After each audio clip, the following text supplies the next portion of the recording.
Hi friends, மாயா சீனு சீரியலேருந்து சூப்பரான promo வந்திருக்கு. நம்ம அதை பற்றி தான் இந்த வீடியோக்குள்ளே பார்க்க போகிறோம். வாங்க நம்ம வீடியோக்குள்ளே போகலாம். மாயா வந்து கதிரையும் தனாவையும் அழைச்சிட்டு போகிறாங்க. அவங்களுக்கு எப்படியாவது ஒரு வீடை வந்து ரெடி பண்ணி கொடுக்கணும்னு சொல்லிட்டு அழைச்சிட்டு போகிறாங்க. அப்போ ஒருத்தங்கிட்ட வந்து கேட்குறாங்க, அம்மா உங்கள் வீடு இருக்குதுல்ல, அந்த வீடை வந்து கொஞ்ச நாளைக்கு உங்கள் ரெண்டு பேருக்கும் கொடுங்க அப்படின்னு சொல்லவும், உடனே அவங்களும் உங்களுக்கு இல்லாத வீடா, கண்டிப்பாக தார அப்படின்னு சொல்லிட்டு அவங்க கொடுக்குறாங்க. ஆனால் அது அந்த அளவுக்கு வசதியாக இருக்காது. அப்படிங்கும்போது பரவாயில்லம்மா அப்படின்னு கதிரும் தனாவும் சொல்லவும், அடுத்து பார்த்தோம்னா அந்த வீட்டோட சாவி எடுத்து கொடுக்குறாங்க. அப்போ அந்த வீட்டுக்கு போகவும் அது கொஞ்சம் சாதாரணமாக தான் இருக்குது. அப்போ மாயா சொல்கிறாங்க, தனா கதிர் ரெண்டு பேரும் இந்த வீட்டில் இருந்துக்கிடுவீங்களான்னு கேட்கும்போது, பரவாயில்ல நாங்கள் இந்த வீட்டிலே இருந்து நாங்கள் அட்ஜஸ்ட் பண்ணி கொடுதோம் அப்படின்னு தனா சொல்லவும், அப்போ கதிர் சொல்கிறாங்க, தனா எனக்காக இந்த அளவுக்கு வந்து இறங்கி வந்திருக்கிறத நினச்சா எனக்கு ரொம்பவே சந்தோஷமாக இருக்குது. உன்னை கண்டிப்பாக பாரு, கண்கலங்காமல் உன்னை வச்சு காப்பாற்றுவேன், இதை விட பெரிய வீட்டுக்கு உன்னை அழைச்சிட்டு போவோம் பாரு அப்படிங்கவும், இந்த நம்பிக்கை எனக்கு போர் அப்படின்னு சொல்கிறாங்க. அப்போ மாயா சொல்கிறாங்க, உங்கள் ரெண்டு வரையும் பார்க்கும்போது எனக்கு ரொம்பவே சந்தோஷமாக இருக்குது.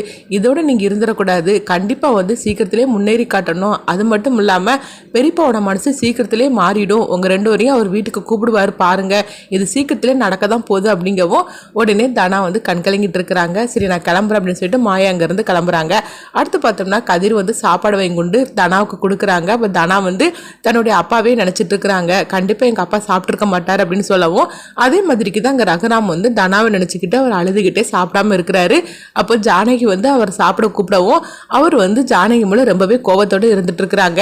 எனக்கு இருந்தது ஒரே ஒரு பொண்ணு, அவளும் வந்து என்னை விட்டுட்டு போயிடுவான்னு சொல்லி நான் கொஞ்சம் கூட நான் எதிர்பார்க்கவே இல்லை, எல்லாருமே கடைசியில் என்னை விட்டுட்டு போயிட்டீங்களே அப்படின்னு சொல்லிட்டு ரகுராம் வந்து கண்கலங்கவும், அப்போ ஜானகி சொல்றாங்க, யாருமே உங்களை விட்டுட்டு போகலாங்க, எல்லாருமே உங்க கூட தாங்க இருக்கிறோம், நீங்க ஏன் இந்த மாதிரிக்கு புரிஞ்சுக்கிட்டீங்க அப்படின்னு ஜானகி சொல்லும் போது, இப்போ ரகுராம் சொல்கிறாங்க, தனா வந்து என்னை விட்டுட்டு போவான்னு நான் கொஞ்சம் கூட எதிர்பார்க்கவே இல்லை, என்னுடைய ஒரே நம்பிக்கையும் இப்போ உடஞ்சி போச்சுது அப்படின்னு சொல்லவும், அப்போ ஜானகி வந்து சொல்கிறாங்க, என்னங்க உங்களை நான் இந்த மாதிரிக்கு ஒரு நிலைமையில் நான் பார்த்ததே கிடையாது, நீங்கள் வந்து உடஞ்சி போயிடாதீங்க, கண்டிப்பாக பாருங்கள் தனாவும் கதிரும் ஒரு நாள் அங்கே வருவாங்க அப்படிங்கவும், இங்கே பாரு அவன் பேரை மட்டும் நீ சொல்லாது அப்படின்னு ஜானகிட்ட கோவத்தோடு சொல்லவும், அப்போ ஜானகி சொல்கிறாங்க, கதிர் மேலே எந்த தப்புமே கிடையாதுங்க, நீங்களே பாருங்களேன், சீக்கிரத்திலே கதிரை பற்றி உண்மை தெரிஞ்சுக்கிட்டு அவனை நீங்களே கூப்பிடுவீங்க பாருங்க அப்படின்னு சொல்லவும், அவனை பற்றி பேசாதன்னு சொல்லிட்டு இருக்கோம்ல, நீ பேசாமல் போ அப்படிங்கும்போது, சரிங்க இன்னும் நான் பேச நீங்கள் சாப்பிட வாங்க அப்படிங்கும்போது, எனக்கு ஒன்றும் பசிக்கலை நீ போ அப்படின்னு சொல்லவும், இல்லைங்க நீங்கள் பசி தாங்க மாட்டீங்கன்னு எனக்கு தெரியும், வாங்க சாப்பிட வாங்கன்னு சொல்லவும்,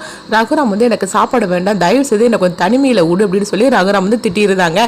எங்கே பார்த்தோம்னா தனாவும் சாப்பிடாம இருக்கவும், அப்போ கதிர் வந்து தனாவை சாப்பிட சொல்லி வற்புறுத்திட்டு இருக்கிறாங்க. ஆனாலும் தனா வந்து தன்னுடைய அப்பாவை வந்து நினச்சி அழுதுகிட்டே இருக்கும்போது கதிர் வந்து அவங்களுக்கு சாப்பாடு ஊட்டி விடுதாங்க. அதை பார்த்துட்டு தனா வந்து கண்கலங்கிட்டு அவங்களும் சாப்பாடு எடுத்து கதிருக்கு ஊட்டி விடுதாங்க. இந்த மாதிரி நடந்துட்டு இருக்கு. அடுத்தவங்க பார்த்தோம்னா சீனுவை தான் காட்டுறாங்க.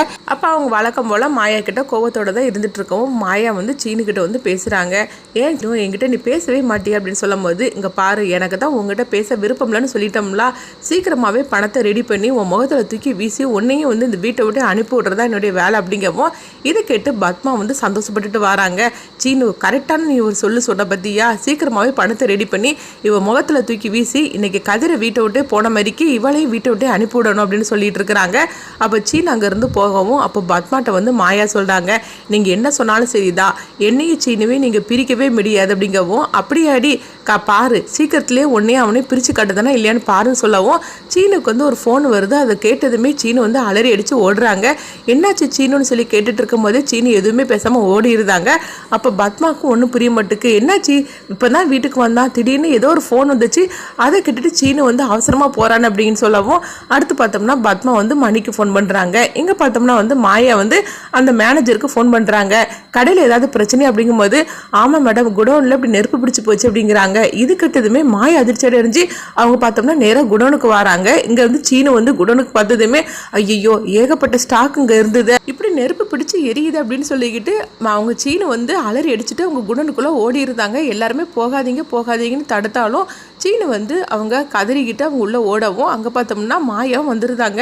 அப்போ மாயாவும் என்னாச்சு அப்படிங்கும்போது, சீனு உள்ளே தான் நிற்கிறான் அப்படின்னு சொல்லவும், இது கிட்டதுமே மாயாவும் குடோனுக்குள்ளே போகிறாங்க. நீங்களும் போகாதீங்கன்னு எல்லாரும் தடுக்கிறாங்க. ஆனாலும் வந்து மாயா சீனுக்கு எதுவும் நடந்துடக்கூடாதுன்னு சொல்லிட்டு அவங்களும் உள்ளே போகிறாங்க. அப்போ சீனு வந்து அங்கே பார்க்குறாங்க, எல்லாமே எரிஞ்சிட்டு இருக்கிறத பார்த்துட்டு அவங்க கதறி அழுதுகிட்டு இருக்கிறாங்க. அப்போ மாயா சொல்கிறாங்க, வா சீனு நம்ம வெளியே போயிடலாம், அங்கே நிற்காத சீனு அப்படிங்கும்போது, நீ எதுக்காக அங்கே வந்த அப்படிங்கிறாங்க. என்ன சீனு நீ இந்த குடோனுக்குள்ளே வந்துட்டேன்னு தெரிஞ்சதுக்கப்புறமா என்ன என்னால் எப்படி இருக்க முடியும், உனக்காக தான் நான் உள்ளே வந்தேன் அப்படிங்கிறாங்க. இது கேட்டதுமே சீனு வந்து மாயாவை பேசுகிறத வந்து பார்த்துட்டு இருக்கிறாங்க. என்னது மாயா நம்மளுக்காக இப்படிலாம் வந்திருக்காள் அப்படின்னு. உடனே பார்த்தோம்னா மாயா வந்து சீனுவை அழைச்சிட்டு அவங்க வெளியே வந்துருந்தாங்க. அடுத்து வந்து அவங்க சீனு வந்து ரொம்பவே சோகத்தோடு இருக்கும்போது வீட்டில் எல்லாருக்குமே இந்த விஷயம் தெரிய வருது.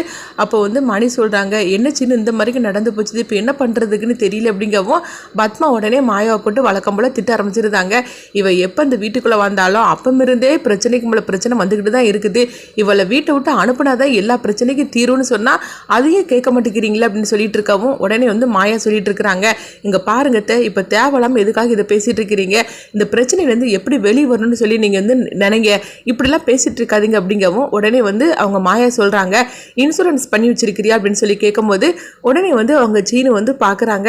ஆமாம் பண்ணி வச்சிருக்கிறாங்க அப்படின்னு சொல்லவும், சரி அதை நம்ம வந்து கிளியர் பண்ணிட்டோம்னா கண்டிப்பாக பணம் கிடச்சிரும், நீ ஒன்றும் கவலைப்படாது அப்படிங்கிறாங்க.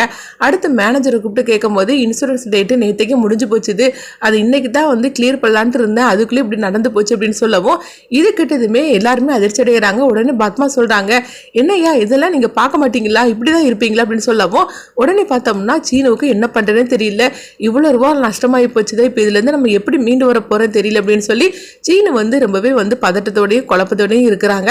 அப்போ மாயா வந்து ஒரு ஐடியா சொல்கிறாங்க, சீனு இந்த மாதிரி நம்ம பண்ணிட்டோம்னா கண்டிப்பாக வந்து நம்ம அதுலேருந்து மீண்டு வந்துடலாம் அப்படிங்கிறாங்க. இது கிட்டதுமே சீனுக்கு ஒரு நம்பிக்கை வருது. இப்படி மாயா வந்து சீனுக்கு உதவுனதுமே இங்கே பார்த்தோம்னா பத்மா வந்து அதிர்ச்சி அடைகிறாங்க. என்னது இவன் இந்த மாதிரிக்கு ஒரு ஐடியா கொடுத்துட்டா, சீனுவும் வந்து மனசு மாறிட்டானே, ஐயோ எதெல்லாம் நடக்கக்கூடாதுன்னு நினச்சோமோ அதெல்லாம் நடந்துட்டு இருக்கு அப்படின்னு. அப்போ மணி வந்து மாயா கிட்ட சொல்கிறாங்க, மாயா சரியான நேரத்தில் இப்படி சீனுவுக்கு கை கொடுத்து நீ தூக்கி விட்டுட்டோம்மா, சரியான ஒரு ஐடியா கொடுத்து அப்படின்னு சொல்லிட்டு மாயாவை பாராட்டுறாங்க.